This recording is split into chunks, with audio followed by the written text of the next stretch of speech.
My wife was still in bed with her boyfriend when she picked up her phone and texted me.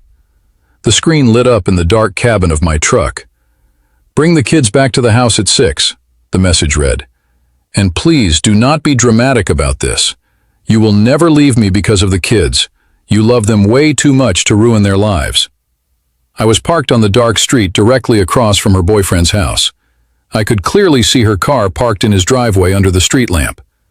My 2 kids were fast asleep in the back seat of my truck, completely unaware of what was happening. My name is Jake. I am 39 years old. I live in a quiet suburb just outside of Detroit, Michigan. I work long hours in HVAC repair just to keep the bills paid. I have 2 amazing kids, Mason, who is 8, and Lily, who is 6. For 3 whole years, my wife Sarah would look me in the eye and tell me she was just working late. She is a 5th-grade school teacher. She always blamed it on grading heavy papers, running late parent meetings, or putting together lesson plans. But then she started dressing completely differently. She started going to the gym at 5 in the morning. She bought a new, expensive perfume.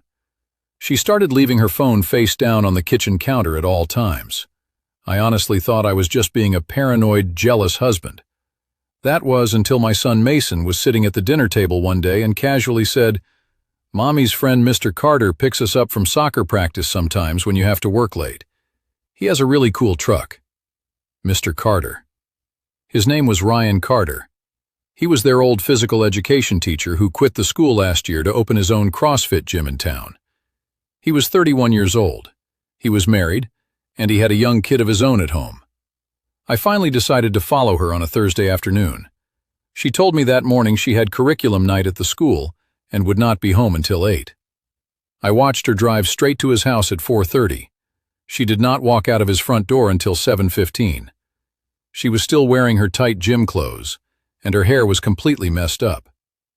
I sat in that hot parking lot down the street for 2 hours just physically shaking. I wanted to walk up to his porch and kick the front door straight off the hinges. But I have kids. I have a heavy mortgage. I knew that if I lost my temper in that driveway and did something stupid, I would lose absolutely everything. So I put my truck in gear and drove home.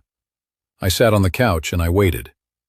She walked through the front door at 7:45, kissed both of the kids on the forehead, dropped her bags, and sighed about how exhausting curriculum night was. That sick routine went on for 8 agonizing months. Every single Tuesday and Thursday, the exact same house, the exact same time. She got so incredibly comfortable with her lies that she did not even try to hide the routine anymore. Last month, I finally snapped and confronted her. I did not yell or throw things. I just printed out a clear photograph of her car parked in his driveway and slid it across the table. She did not even cry or try to deny it. She actually laughed. She sat right there at our kitchen island, inside the house that I pay the mortgage for, and looked at me like I was a joke. "So what?" she asked, tilting her head. "Are you actually going to leave me? You? Jake? You would never leave because of the kids. You are way too good of a dad to put them through a messy divorce. You would much rather sit here and be miserable with me than make them pack bags and live in 2 separate houses. So just get over it. I love you, but I need something for me too." Then she literally stood up, walked upstairs, and took a hot shower. The worst part is that she was completely right for a second. I actually did think exactly that. I sat in the quiet kitchen and thought, if I leave her right now, I ruin Christmas forever. I ruin their birthdays. The kids will grow up and hate me for breaking up our home. So I stayed for 2 more miserable weeks. I sat there suffocating, watching her text him under the table at dinner, right in front of our children. Then my daughter Lily had a terrible nightmare.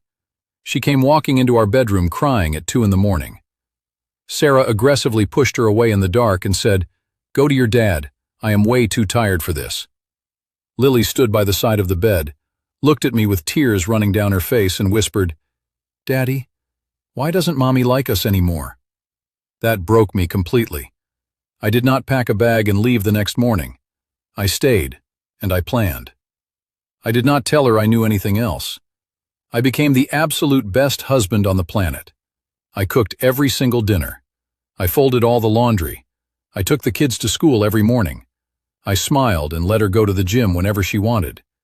And every single time she left the house, I documented it. I saved all of the phone records and texts. I saved every time-stamped photo. I saved her location pings from our Family Life 360 app that she completely forgot she shared with my phone. I even set my phone on record in our kitchen and got her on audio when she said it again. "You will never leave because of the kids," she said on the recording. "You are way too scared to be a single dad. You need me." I took that audio recording straight to a lawyer in Birmingham. He is the best, most ruthless family lawyer in Oakland County. He charges $350 an hour. He sat at his desk, listened to the tape, and took his glasses off. "Michigan is a no-fault divorce state," he told me, "but judges absolutely hate it when a parent says something like that. And they really hate it when the active affair happens around the minor children. If you want full custody, I can definitely get it for you. But you have to stay completely quiet for 60 more days." So I kept my mouth shut for 60 days. I went to the bank and opened a brand new account in just my name. I legally moved exactly half of our joint savings over. I quietly signed a lease on a rental house just 3 blocks away. It was in the exact same school district, so a judge could never accuse me of moving the kids too far away from their mother. On a Tuesday morning, she smiled and told me she was going on a fun girls' trip up to Traverse City for the weekend with her teacher friends. I already knew for a fact she was driving up there with Ryan. His wife was sitting at home completely unaware, taking care of their baby. I kissed her on the cheek by the door. I told her to have fun. On Friday night at exactly 6 o'clock, while she was actively posting Instagram stories from a beautiful winery with Ryan's hand resting on her leg, a process server walked right up to her at the winery table and served her the thick envelope. It was the divorce papers. It was a formal filing for full custody. It included a temporary emergency custody order granted solely to me, completely approved by a judge because of the infidelity happening around minors, and her own recorded statement proving she was actively using our children as leverage. She called my phone screaming. She called me 47 times in a row. I did not answer a single call. I just typed out one single text message and hit send. "You were right," I told her. "I would never leave because of the kids. So I left for them." She panicked and drove 4 hours straight home in the middle of the night. She ran up the driveway and unlocked the front door to our house. The house was completely empty. It was not empty like I just took the couch and the television. It was empty like I took absolutely everything that actually mattered. The kids were completely gone. Their beds, all of their toys, the family photos off the drywall. It was all moved into the new rental house. I left her brass house key sitting on the kitchen counter next to a handwritten note. This is exactly what a house feels like when you make your kids feel like they are just a leash. She desperately drove over to Ryan's house. He absolutely refused to open the front door. His wife had already found the thick envelope of photos I anonymously mailed to her that morning. His wife had already packed his bags in garbage sacks and dumped them on the front porch. He looked at Sarah through the screen door and told her he could not do this anymore. He told her that she promised her husband would never leave, and now he had his own kid and ruined marriage to worry about. The official court date was last week. The family judge sat on the bench and listened to the audio recording in the quiet courtroom. Sarah stood there crying, stammering, trying to explain that she did not mean it like that, and it was taken out of context. The judge looked down at her with absolute disgust. "Ma'am, you told your husband you could comfortably cheat for years simply because he loves his children too much to leave you," the judge said. "What kind of mother uses her own children as a human shield for an affair?" I was awarded primary physical custody. She gets to see them every other weekend.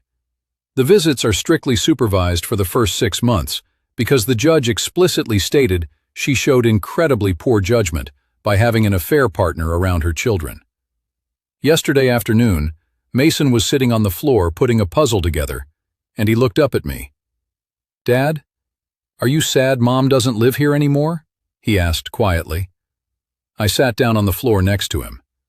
"I am going to be sad for a long time, buddy," I told him honestly. "But I am really happy that you and your sister do not have to hear Mommy say mean things anymore." He reached over, hugged my neck tightly, and rested his head on my shoulder. "I like our new house a lot better," he whispered. "It is quiet here." I did leave. I did not do it because I did not love my kids. I left because I finally loved them more than I was terrified of losing them.